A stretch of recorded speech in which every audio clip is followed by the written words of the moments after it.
Le 10h midi, Sud Radio Média, Valérie Expert, Gilles Gansman. Bonjour à toutes et à tous, heureuse de vous retrouver. Bonjour Gilles. Mais moi aussi, je suis heureux de vous retrouver. Écoute, c'était très bien. Je remercie Christine Bouillot d'avoir été là pendant cette semaine. J'ai pu enfin passer des musiques modernes pendant que vous n'étiez pas là. Oui, bonjour, bonjour à vous. Vous allez voir, Frédéric Zetoun, que nous ne sommes pas d'accord parfois musicalement avec Gilles. Je vois ça. Nous nous disputons régulièrement. Bonjour à tous les deux. Nous n'avons pas les mêmes goûts, vous qui êtes un spécialiste. Elle n'aime pas Eddie de Préto. Non, j'aime pas Eddie de Préto. Bah on est deux alors. Ah, vous non plus. Génial. Ah bon? J'aime pas Barbara Pravi. J'adore. Chacun ses goûts. Effectivement, la musique, c'est tellement particulier. On va parler de votre album, Le Puzzle de la Vie. Vous dites puzzle ou puzzle? Puzzle. Le puzzle de la vie. Et puis, évidemment, Frédéric Zetoun, les téléspectateurs vous connaissent puisque vous êtes dans Télématin depuis. J'entame ma 26e année. Ceci ne nous rajeunit pas. Non, ceci ne nous rajeunit pas. J'étais rentré pour un remplacement. William Lémergie qui m'avait embauché pour faire Bouche-Trou d'été. Comme quoi, il faut toujours boucher les trous l'été. Absolument. Et Bouche-Trou d'été, ça fait 26 ans. J'entame ma 26e année pour mon plus grand plaisir. Et vous n'avez pas eu envie de partir sur C8 avec lui? Non. Parce que j'imagine que vous étiez très liés aussi avec William. Nous sommes toujours. Je l'ai vu encore la semaine dernière. Non, parce que les choses se sont fait comme ça. J'avais ma place à Télématin et je l'ai gardée. Et franchement, ça me va très bien comme ça. Et comment vous avez fait pour survivre dans ce panier de crabes? Écoutez, parce que Télématin, c'est quelque chose. Alors, je vais vous faire un aveu. Je ne vais pas dans les soirées, je ne déjeune pas, je bosse, je fais mon boulot, je fais mon travail du mieux que je peux, j'essaye de le faire bien. Et puis après, ça s'arrête là et j'ai une vie à côté. Donc le panier de crabes, si tant est qu'il existe, je ne le fréquente pas. Moi, j'ai plutôt vu des gens jusqu'à présent sans aucune langue de bois, des gens plutôt, on fait notre boulot ensemble, on s'entend bien, et puis après, chacun sa vie et tout va bien aussi. Bon, vous avez qui? Alors Stéphane, un auditeur, nous dit qui est le serial killer qui a osé faire un perfecto violet? Alors justement, j'ai rendez-vous avec la couturière après. Je m'habille, j'ai rencontré une charmante couturière qui était la seule ouverte pendant le confinement. Et voilà. Et donc depuis, j'ai des perfectos de toutes les couleurs et j'adore ça. En plus, c'est bien parce que c'est court. Donc étant assis avec le fauteuil, ça se prend pas dans les roues. C'est plutôt sympa. Alors, vous tombez bien puisque nous commençons ce long mois avant Noël, et évidemment. Ce long mois, il reste 3 semaines. 3 semaines, c'est pour faire Père Noël, tu vois, c'est un peu. Oui, c'est ça. Voilà, donc nous avons un magnifique sapin de Noël à Sud Radio avec de belles boules rouges et donc tous les jours, dans toutes les émissions de Sud Radio, vous avez la chance de pouvoir gagner des cadeaux absolument magnifiques. Donc on vous encourage d'abord à nous écouter, évidemment, et puis tenter de gagner tout de suite votre casque Bluetooth offert par Sud Radio et la Confédération des buralistes. Alors pour gagner, vous appelez maintenant 0826 300 300 et nous prendrons le combienième appel entre 1 et 26 et 25. Mon chiffre favori, le 2. Le 2, c'est le mien aussi, ça tombe bien. Et ce sera le deuxième appel. Vous voyez, on a plein de points communs avec Frédéric Zetoun. Et donc si vous êtes le deuxième appel, vous pourrez gagner ce casque Bluetooth offert par Sud Radio et la Confédération. Écoutez Sud Radio tout en faisant du sport ou en marchant. Absolument, ou en dormant, ou chez vous. Allez, on continue tout de suite avec le zapping. Sud Radio Média, l'instant zapping. Valérie, ce week-end, ce sont les chaînes infos qui ont été au cœur des polémiques avec l'affaire Rutel-Krief, dont j'imagine que vous allez l'évoquer avec vos débatteurs. Mais il y a eu aussi ce dérapage de Valérie Lecable sur CNews. De toute façon, quand on voit cette tête-là, on ne devrait pas pouvoir avoir des barbes pareilles. C'est pas super. Valérie Lecable, franchement, c'est pas sérieux. Non mais ça me fait pas rire du tout, en fait. Non, vraiment, je vous le dis très. Non mais je vous le dis très clairement. Ouais, mais bon. Ça n'a aucun intérêt de dire. Et je vous le dis en toute honnêteté, ça n'a aucun intérêt de dire ça. Je pense que la situation aujourd'hui est tellement grave que ça ne nous permet pas d'avoir ce type de propos. Donc je me permets de retirer ce que vous avez dit. Alors évidemment, ça a fait polémique sur X et Twitter, enfin c'est la même chose. Et certains ont publié la photo du Père Noël, évidemment, avec sa grande barbe blanche, en disant, cet homme n'est pas un terroriste malgré sa barbe. Qu'est-ce que vous pensez de toute cette époque un peu compliquée? On vit une époque formidable. Non mais franchement, on a juste envie de pleurer quand on voit ce qu'on voit et ce qu'on entend tous les soirs. Moi, ce qui m'étonne le plus encore aujourd'hui, et je sais que je peux me faire avec des amis, mais je m'en fous complètement, c'est ce qui se passe au Moyen-Orient, c'est dramatique. Mais voir des gens qui, en France, refusent de dénoncer ça, n'emploient pas les bons mots sur les bonnes choses, refusent de parler de terrorisme en parlant de ce qui s'est passé, moi, je trouve ça abject, et ces gens-là me donnent envie de vomir. Remarquez que le président de la République n'a pas non plus employé le mot de terrorisme islamique. Il ne qualifie pas jusqu'au bout les choses. Mais de terrorisme, oui. Oui, terrorisme, oui, bien sûr. Évidemment. Lui, il a été clair, absolument. Lui a vraiment été clair. Il a été clair sur le sujet. Et vous comprenez parfois l'autre partie ou pas du tout? Celle qui dit que y a un massacre. C'est un second sujet. C'est pas évidemment que ce sont des terroristes. Il y a aucun souci avec ça. Mais est-ce que vous comprenez que les images aussi qui sont renvoyées sont choquantes? On ne peut que comprendre la misère. La mort d'un enfant, c'est la mort d'un enfant. Qui peut se réjouir de ça?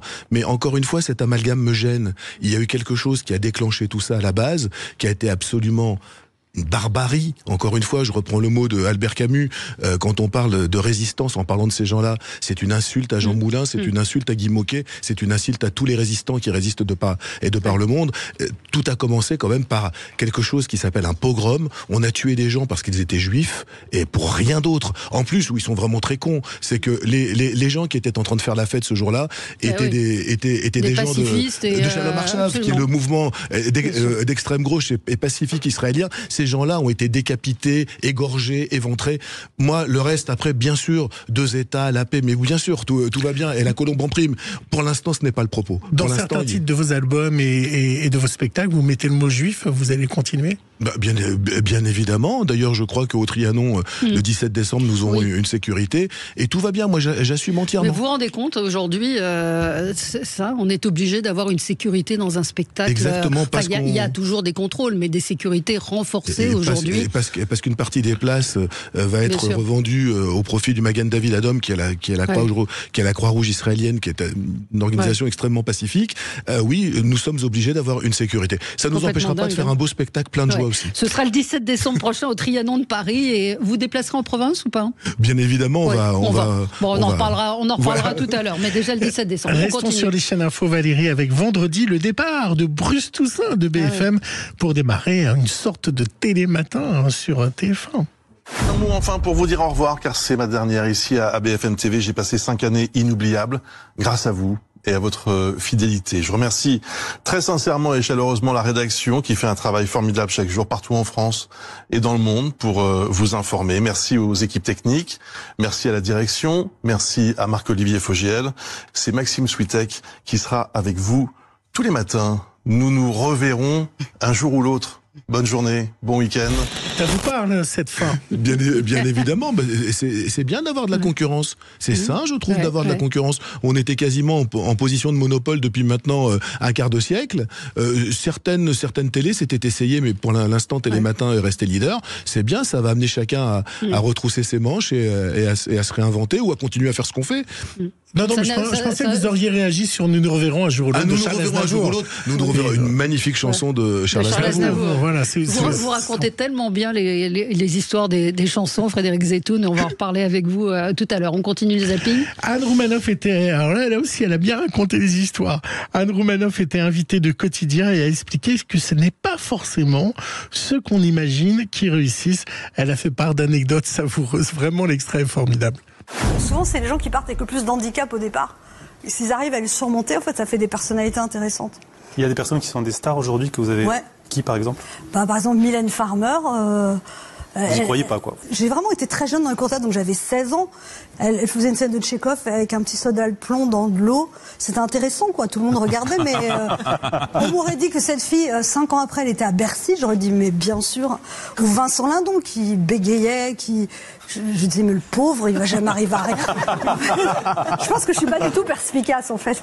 Et j'avais revu Yvan Attal aussi, et j'avais travaillé une scène avec lui, j'avais été en banlieue, puis il y avait un poster d'Al Pacino, je dis, mais le pauvre garçon, il rêve. Donc en fait, on peut pas savoir.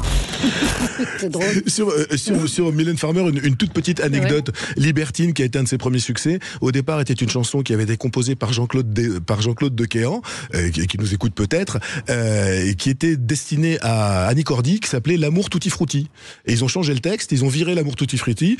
Laurent Boutonnat, le mentor de Mylène Farmer, a mis donc ce texte dessus, et c'est devenu un de ses premiers tubes, sulfureux, avec ce clip sur fond un petit peu d'image un peu sadomaso, voilà. Donc comme quoi, de Annie Cordy à Mylène Farmer, il n'y a qu'un pas. C'est la même chose, c'est ça, c'est ce qu'elle raconte. C'est dingue, absolument dingue. Restons sur Quotidien. Alors je voulais, Valérie, fêter dignement votre retour avec les rappeurs Gazonig et Tiakola. Je sais que c'est vous aimez beaucoup. Ils étaient en live dans Quotidien. Mais pourquoi avec leur nouveau titre Notre-Dame. Alors, ils étaient en live. C'est plutôt l'autotune qui était en live. Laissez-moi ton number one. Que toi le sharing, je suis bloqué où que j'aille. Je mentirais si je te dis que je suis prêt à taille. Mais pour me faire pardonner, je te fais fly. Car c'est toi mon number one. Notre-Dame, bébé. Et ben voilà, j'ai fêté votre retour. Ça vous énerve l'autotune ? Ça vous parle, ça ? Comme musique ? Non, franchement, on est d'accord, non ? Ça existe. Mais c'est une vraie tendance, parce que quand on voit l'album de Pascal Obispo avec Isabelle Adjani, je veux dire, c'est... On est quand même loin de ça. Il y a des textes quand même. Il y a des textes, mais c'est des vrais textes de quand même. musique qui n'en est pas, non ? Qui est un peu... je vous trouve un petit peu sévère. Non, entre ça et ce qu'on vient d'écouter, quand même. Oui, non, il y a une marge, mais il y a une tendance à cette espèce de son un peu métallique et... L'autotune, oui, je sais, moi je déteste ça, mais voilà, il y a des gens qui aiment, et tant mieux pour eux. Bon, on se retrouve dans un instant avec vous, Frédéric Zetoun, pour parler de votre album, Le Puzzle de nos vies. Il n'y a pas d'autotune sur l'album. Et le 17 décembre prochain, vous serez au Trianon de Paris. À tout de suite. Le 10h midi, Sud Radio Média, Valérie Expert, Gilles Gansman.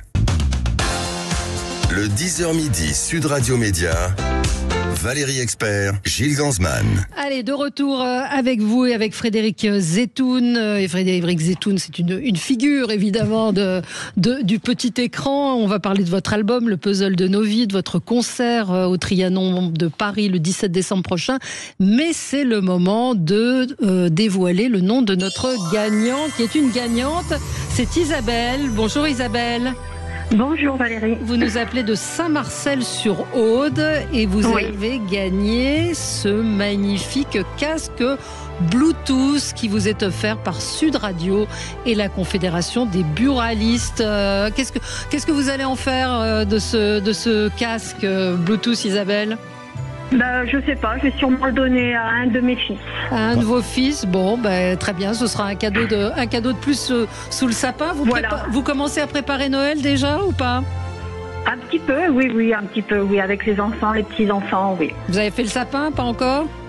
Pas encore, non, pas encore. Bon, ça va, il va falloir s'y mettre. Merci à la fin de la semaine. Merci en tout cas d'être fidèle à Sud Radio. Vous voyez, votre fidélité est récompensée. Je sais que vous intervenez dans les vraies voix également. Vous êtes une fidèle. Oui, j'ai une info. Voilà, merci à vous et passez de bonnes fêtes, Isabelle. Merci vous aussi, Valérie. Merci. Au revoir. Merci. Sud Radio Média. L'invité du jour. Je signale que le grand sapin de Noël continue jusqu'au 25 décembre, toute la journée, des cadeaux. Je vais en profiter pour rebondir. Vous pensez quoi, vous, des albums de Noël et de Maria Carey qui a évincé notre petit Papa Noël et toutes les autres chansons ? Alors, c'est une grande mode outre-Atlantique. Au Québec, aux États-Unis, c'est complètement dans la tradition. En France, les quelques artistes qui ont fait ça passe un petit peu, j'ai l'impression, alors peut-être que la tendance elle va s'inverser, mais j'avais l'impression qu'auprès des programmateurs de radio, ça passait un petit peu pour ringard à l'époque. Alors que maintenant, c'est hyper tendance. C'est archi tendance. C'est comme les pulls affreux, vous savez, les pulls de Noël que personne ne veut porter. Ça relève du pari quand même. Et c'est en train de devenir tendance, si j'en croise, et par les réseaux sociaux. Alors vous savez que je vous ferai écouter cette semaine que Dalida, la chanteuse, sort Vive le vent, version 2023. On avait Vous auriez pu nous passer ça ce matin, ça aurait été un meilleur son de fin de il sort le 6 décembre. Donc elle reprend, il y a un album de Noël de Dalida. Orlando c'est quoi, c'est Orlando qui est passé par là. Je pense qu'Orlando est passé par là. On a évidemment Jean-Baptiste Guégan. On peut le réécouter. Vive le vent. Vive le vent, vive le vent d'hiver. C'est Jean-Baptiste Guégan. J'ai cru que c'était Laurent Gérard. Vous l'avez déjà entendu, Laurent Gérard imiter Jean-Baptiste Guégan. C'est à pleurer de rire. C'est vraiment. Non mais là, on est dans l'imitation de l'imitation de l'imitation. C'est quand même c'est aberrant. Quoi. Vous en pensez quoi de Jean-Baptiste Guégan? C'est sa voix. Il a toujours. Je crois qu'il a toujours parlé. En tout cas, et quand on lui parle, vous l'avez reçu, j'imagine. Quand on lui parle dans la vie de tous les jours, il ne se travestit pas, quoi. Il a cette voix-là. Ouais. Il se trouve qu'il arrive sur le marché au moment où Johnny s'en va. Moi, j'avais fait un reportage pour Télématin, et ce qui m'avait le plus touché, on était dans un centre commercial où Jean-Baptiste était en train de dédicacer son premier album, qui avait été un carton, et les gens disaient la chose suivante: les fans de Johnny, avec donc les initiales de Johnny Hallyday sur les bras tatoués, me disaient, mais face caméra, en fait, Johnny nous l'a envoyé. Il a dit, moi, je m'en vais, mais pour mes fans, vas-y petit, c'est à toi. Mais donc on est là quand même. Il remplit les salles. Il cartonne, on l'a vu la semaine dernière. Il y a des bonnes chansons de Michel Mallory souvent. Non, franchement, voilà, il semblerait que Johnny ait laissé un tel vide qu'une espèce de sosie vocale arrive à le remplacer. Enfin, remplacer sûrement pas. La chanson de Noël qu'il faut écouter durant les fêtes. La chanson de Noël qu'il faut écouter, moi j'aime bien White Christmas pour la mélodie, ça j'aime vraiment beaucoup. Let It Snow, c'est un peu plus gai. White Christmas dans la version de Bing Crosby, c'est pas mal non plus. C'est pas mal non plus. Bon, vous avez une carrière assez incroyable, hein, Frédéric Zetoun. Vous avez raconté que vous avez fait bouche-trou et que de là a commencé une carrière incroyable à la télévision, mais vous avez écrit de très nombreuses. Vous avez commencé par écrire des chansons. Et là, cet album, c'est votre vie, mais là, vous avez décidé de vous mettre sur le devant de la scène. Depuis quelques années, poussé par mon éditeur, oui, c'est ce que vous racontez. Hein, oui, c'est ça. Vous dites, qui a été la clé de tout ça. Avec Charles Aznavour, ils éditaient mes chansons depuis de nombreuses années. Les éditions Raoul Breton, pour ne pas les citer. Ouais. Et puis il y a quelques années, je suis monté sur scène avec un premier spectacle. Puis ensuite, il y a eu l'histoire enchantée du Petit Juif à Roulette, où je chantais pas mal. Et à la fin, on s'est dit, mais pourquoi ne pas faire un album avec tes chansons? Et là, c'est le 4e album. Donc, ça reste encore extrêmement modeste. Il faut savoir exactement où on habite. Ouais. C'est bien d'avoir de temps en temps un miroir chez soi pour savoir vraiment qui on est. Ma vie, je l'ai surtout gagnée en faisant des chansons pour les autres, en écrivant pour les autres, avec beaucoup de plaisir. C'était pas un pis-aller, c'était pas un cadeau de consolation. Mais aujourd'hui, avoir le bonheur de chanter certaines chansons qui n'iraient à personne d'autre qu'à moi, parce qu'elles racontent ma vie, de pouvoir les chanter, et surtout qu'il y a un public de plus en plus nombreux qui viennent. C'est ça qui est, franchement, ça me fait fou. Qui sont les gens qui viennent vous voir, ceux qui vous connaissent, qui vous voient à la télévision? Alors, parce que les radios aujourd'hui, hélas, on en a parlé avec Sheila. Ne me joue pas, ou très peu. Si, il y a quelques radios, je pense notamment, à Mona FM qui nous soutient avec beaucoup de fidélité. Mais c'est vrai que c'est pas par là que ça passe par les réseaux sociaux, ça passe par les gens qui viennent nous voir en concert et qui reviennent. Donc il semblerait qu'il se passe quelque chose. Voilà, je sais pas, ça c'est pas moi de le dire, mais aux gens qui viennent en fait. On peut peut-être écouter un extrait. Oui, on peut écouter Puzzle, qui est le nom de l'album. Il suffit d'un grain de sable, d'une brindille,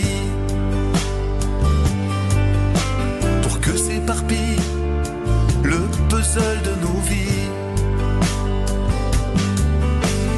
C'est faux qu'il faille que le bonheur s'en aille pour que l'on entrevoie qu'on ne le voyait pas.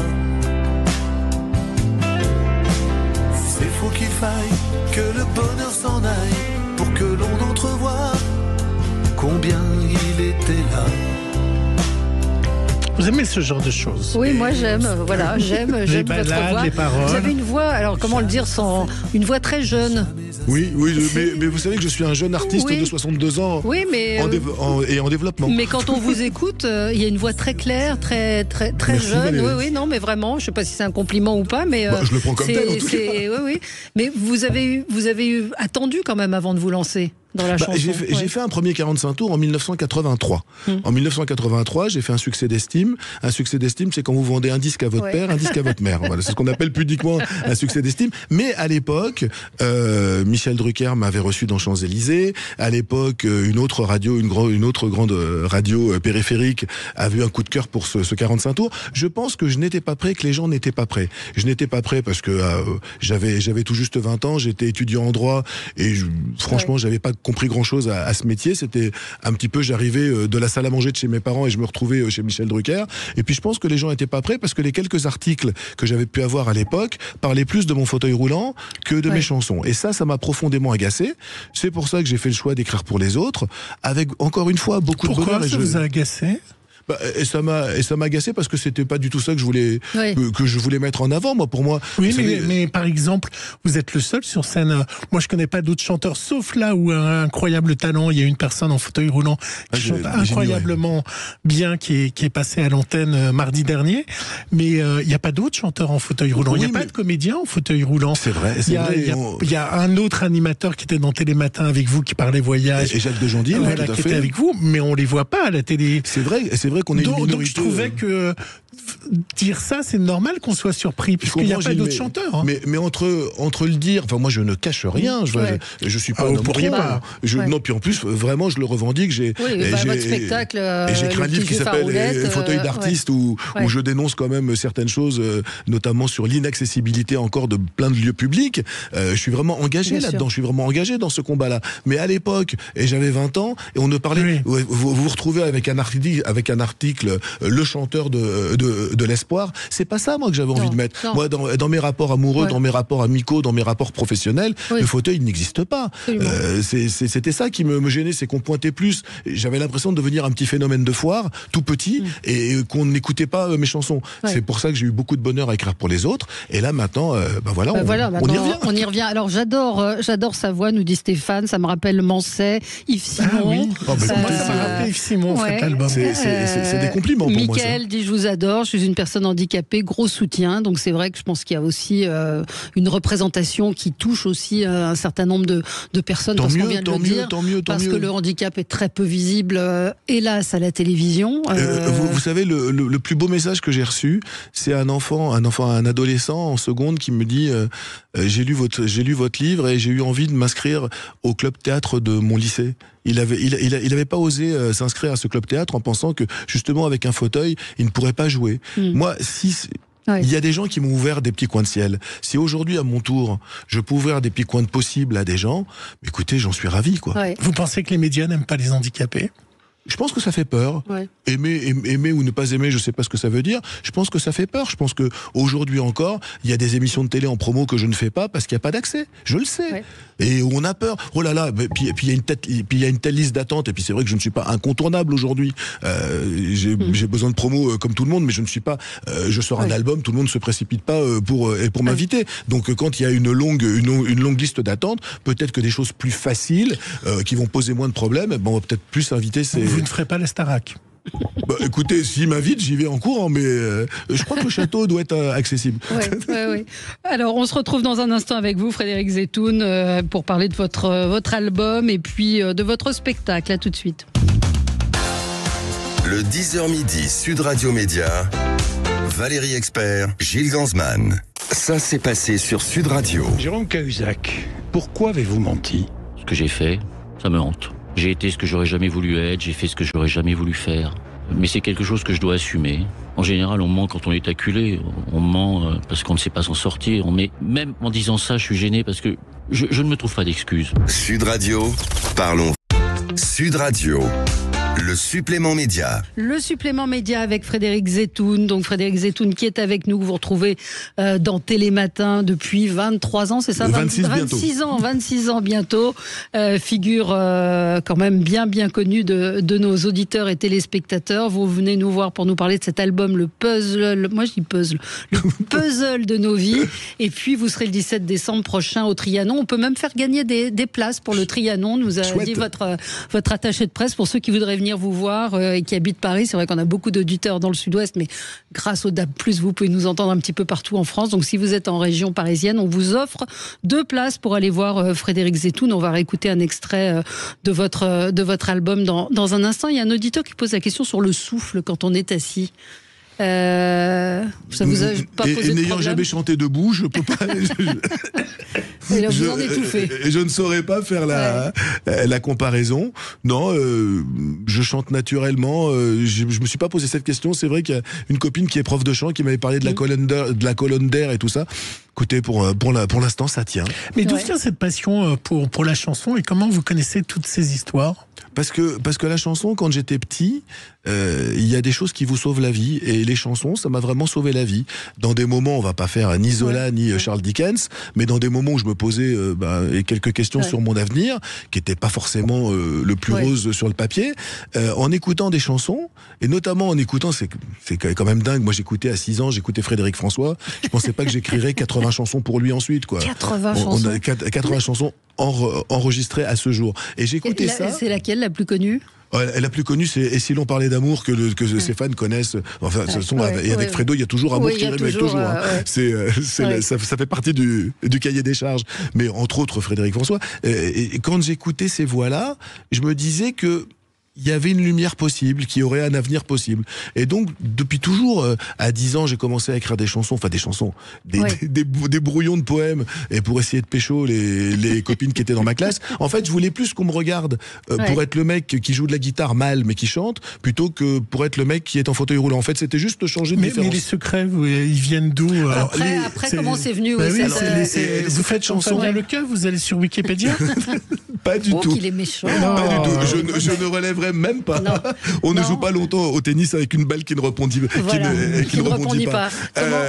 Comment c'est venu cette... C'est venu en rencontrant Pierre Delanoë qui m'a raconté certaines anecdotes. Ensuite, Eddy Marnay, un immense parolier dont on ne parle plus du tout. Un monsieur délicieux qui m'a raconté comment il avait écrit Les Moulins de mon cœur. Et puis je consignais ça, mais pour mon propre plaisir. D'amour ou d'amitié pour Céline Dion. Et donc je consignais ça sur un petit cahier. Et un jour, j'ai rencontré un éditeur que vous connaissez, je me dis, qui est Michel Lafon, et qui m'a dit, mais pourquoi tu fais pas un livre avec ça ? J'y avais pas du tout pensé. On en a fait un livre, puis un spectacle ensuite.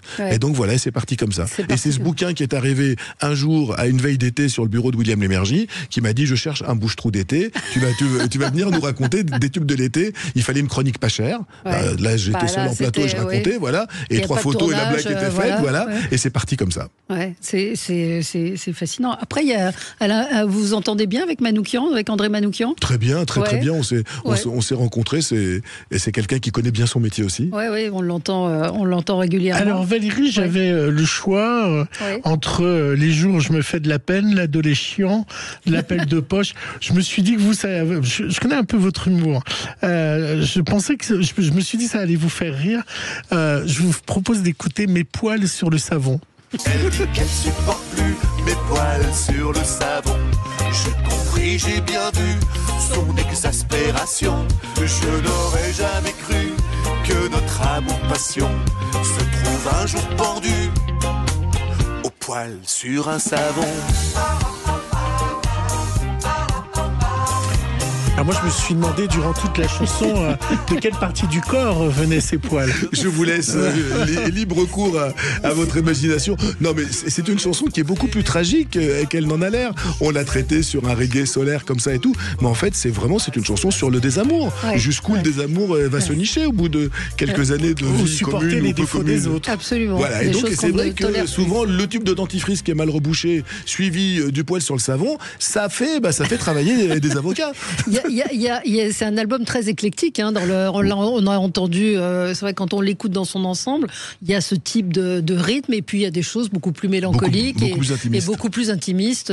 C'est une suite d'émotions, et heureusement, la vie n'est pas faite que de choses graves, et il y a de temps en temps des poils sur le savon qui vous font écrire une chanson aussi. Mais c'est bien, c'est ce qu'il faut aussi, c'est d'avoir tout ce qui fait la vie avec de la joie. Et sur scène, comment ça se passe ? Vous avez une mise en scène particulière Non, on est vraiment une bande de copains. On sera 6 sur scène. Il y aura quelques invités surprises. Quelques invités surprises. Et je peux vous dévoiler un nom parce qu'il est toujours là et que c'est pour moi comme un grand frère, Yves Duteil, qui me soutient depuis toujours, sera là pour un duo, pour une chanson que nous avons écrite ensemble.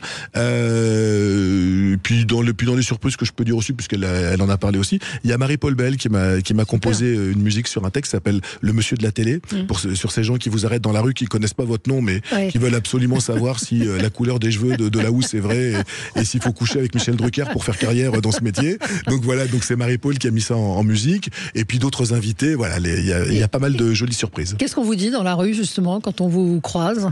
On vous confond avec quelqu'un ou pas? Alors moi, dans ma chanson, je me suis amusé. Ça m'est arrivé une fois où on m'a confondu avec Grand Corps Malade. Oui. Donc ça m'a beaucoup fait rire. Incroyable. C'est arrivé une fois, mais ça m'a beaucoup fait rire. Non, généralement, c'est on vous connaît et tout de suite derrière, à l'époque de William Lémergie. Et Lémergie, est-ce qu'il est vraiment gentil avec voilà. Est-ce qu'il est gentil, Lémergie? Est-ce qu'elle est sympa d'avant? Est-ce que Drucker il est si gentil qu'il en a l'air? On vous a parlé des cheveux de la housse, vraiment? Non, non, ça c'est vous qui avez vraiment extrapolé. Oui, mais c'est marrant. En tout cas, les gens vous identifient évidemment. Oui, monsieur de la télé, de plus en plus maintenant, et j'en suis vraiment content avec ces chansons qui commencent à circuler. On sait maintenant que je chante aussi, donc ça me fait super plaisir. Vous savez, on est quand même dans un pays, on est dans le pays du fromage. Il y a une étiquette sur chaque boîte de camembert. C'est très compliqué de changer d'étiquette. Le monsieur de la télé qui essaye de chanter, c'est pas simple, il faut du temps. Alors ensuite, après les chroniques sur des chansons de Télématin, vous avez aussi fait la page culture, vous avez été voir beaucoup de spectacles. Est-ce que les théâtres sont vraiment maintenant accessibles aux handicapés, ou vous avez eu beaucoup de soucis pour parfois tourner dans certains théâtres? Il y a certains théâtres où je n'ai pas pu tourner. L'accessibilité aux gens en situation de handicap est loin d'être... Vous savez, il y a une loi magnifique qui a été votée en 2005, qui a été votée sous l'égide du président Chirac, qui disait que tous les lieux destinés à recevoir du public devaient pouvoir recevoir tous les publics. Ouais. Cette loi, on est en 2023. Elle n'est toujours pas appliquée. Il y a des dérogations. C'est quand même... Il y a des dérogations. Il y a des dérogations. Vous payez une amende, vous faites un plan d'urbanisation qui vous amène sur 3-4 ans. Enfin, des tas de manœuvres qui font que cette loi, finalement, elle n'a aucun pouvoir coercitif. Ouais. Une loi, il y a une loi, vous l'appliquez ou on ferme votre établissement. Ouais. Là, non. Il y a des dérogations. Il semblerait que les 12 millions de personnes que nous sommes en France ne pèsent pas suffisamment au niveau électoral. 12 millions entre les personnes en situation de handicap définitive et temporaire. Cassez-vous une jambe au ski et vous allez voir ce que c'est que se déplacer en fauteuil. Moi, ça me fait beaucoup rire en ce moment. On entend partout à la mairie de Paris les Jeux Olympiques, Paris. On va voir l'accessibilité. Voilà, et les Jeux handisport, moi je dis que en fauteuil roulant à Paris aujourd'hui, c'est les Jeux Olympiques tous les jours qu'on vit. Ouais, mais c'est le cas des aéroports aussi. Quand on arrive à Roissy, ce qui a été mon cas hier, et qu'on voit les couloirs interminables avec des tapis roulants qui sont en panne, avec des ascenseurs. À chaque fois que moi, j'ai peut-être pas de bol, mais à chaque fois que je prends l'avion, il y a toujours un escalator qui marche pas, un ascenseur qui marche pas. Je vois que nous fréquentons les mêmes lieux. Non, mais je le vois parce que j'aide des gens, des personnes âgées, des gens qui ont des valises, qui ne peuvent pas. Enfin, qu'est-ce qu'on va attendre dans tous les aéroports du monde? Vous avez des petites voiturettes qui aident les personnes âgées ou les personnes en situation de handicap. Je ne pensais pas en parler à ce micro aujourd'hui. Vous étiez à Roissy ce week-end, moi aussi. Hier, le retour s'est très bien passé pour partir à Biarritz travailler. Samedi en fin de matinée. L'aide aux personnes en situation de handicap n'est jamais arrivée. Jamais arrivée. C'est mon copain caméraman qui m'a aidé à monter dans l'avion. Non, mais on en est là aujourd'hui. Je pense que je peux le dire. Ça a été le cas de Dominique Farrugia il n'y a pas très longtemps, qui devait prendre un train. Et pareil, la plateforme n'était pas descendue pour permettre au fauteuil de monter. Et ce sont les passagers qui l'ont... Non, il n'a pas pu prendre le train. Parce que c'était pas possible, c'était pas accessible. Vive la France. Donc c'est scandaleux. SNCF, tout est possible. Et vous évoquiez, c'est un sujet moi qui me touche beaucoup aussi, sans avoir sans être concerné, mais ça fait des années, même dans Parole d'experts, on l'avait fait à l'époque avec Gilles, un reportage sur la bibliothèque François Mitterrand, où il y avait un accès handicapé qui était fermé, avec un cadenas. Donc, c'était invraisemblable. Et le nombre de toilettes, toilettes réservées aux personnes handicapées, fermées dans les aéroports, oui, mais on les laisse fermer parce qu'il ne faut pas que les autres viennent. Mais c'est n'importe quoi. Enfin, bon, voilà. Qu'est-ce qu'on peut faire ? faire respecter les lois, arrêter de faire de la communication, arrêter de faire de la com. La com, ça va, on a compris. Monsieur Macron s'est mis en fauteuil roulant pour lancer la billetterie et des Paralympiques. C'est parfait, très bien, c'est beau, c'est gentil. Qu'on respecte les lois. Il y a des lois. Mais les interpeller, moi je fais des tweets, ça change pas grand-chose, mais je le fais à chaque fois. Ça ne passera que par une volonté politique, qu'on arrête de se servir de ça pour tous les 5 ans se faire élire et faire pleurer dans les chaumières. Et cette bonne conscience-là, il y en a marre. Aujourd'hui, il y a des lois, il faut les faire respecter. Point. Nous sommes des citoyens comme les autres. Le 17 décembre prochain, il faut aller vous voir au Trianon Palace. On n'a pas parlé de la province. Vous allez. Alors on va partir en province à partir du mois de janvier. On sera du côté de Limoges à la fin du mois de novembre. On sera en Belgique. On va retourner en Belgique. On va être dans le sud aussi pour les festivals. Il y a une petite tournée qui est en train de se monter avec grand plaisir. Allez voir sur le site. Je pense que si on tape Frédéric Zetoun, on va trouver tout de suite toutes les dates. Votre album, magnifique album, parce qu'il y a des choses extrêmement touchantes. Le puzzle de nos vies, par exemple, que je trouve assez bouleversante comme chanson, parce que ça raconte nos vies et parfois un petit détail qui peut parfois. Il y a cette chanson aussi, Les jours où je me fais de la peine. Quand on a des grands moments de solitude. Bon. Et je vois que vous connaissez ça aussi. Oui, tous, absolument. On se retrouve, nous, dans un instant pour commenter cette actualité terrible, hélas. Merci d'être venu ce matin chez nous, Frédéric Zetoun. Votre album, je rappelle, Le puzzle de nos vies. Très bon cadeau de Noël, évidemment. Merci à vous. On se retrouve tout de suite sur Sud Radio. À suivre sur Sud Radio, mettez-vous d'accord, Valérie Expert. Leclerc.